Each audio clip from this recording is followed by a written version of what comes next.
Bonjour à tous. Faut-il libéraliser le cannabis? Le débat revient régulièrement sur la table. Alors au-delà de la réponse oui ou non, ce qui est intéressant, c'est ce qu'il révèle de notre classe politique française. Tout d'abord, un mépris des faits, car il n'est pas très difficile de regarder ceux qui l'ont fait pour constater si ça marche ou pas.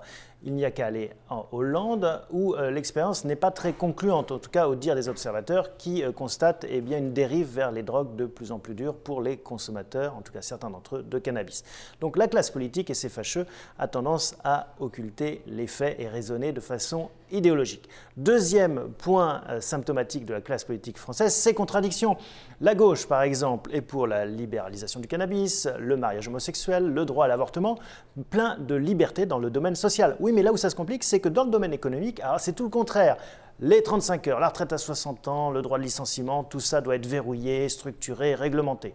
Et la droite, c'est tout le contraire. La liberté dans le domaine économique, le libéralisme en clair, et dans le domaine social, c'est un petit peu plus frileux, compliqué. Ce qui m'étonne dans tout ça, c'est qu'il n'y a pas en France de parti pour la liberté, y compris dans les deux domaines, social et économique, et puis à l'inverse, un parti conservateur, comme c'était le cas avant, à la fois social et économique. Non, les cartes sont mêlées, brouillées, et du coup, on est un petit peu, en tant que citoyen, schizophrène. Peut-on être libre le jour et enfermé la nuit, ou le contraire? Ça n'est pas très clair, et il n'est pas sûr que cela facilite le débat démocratique.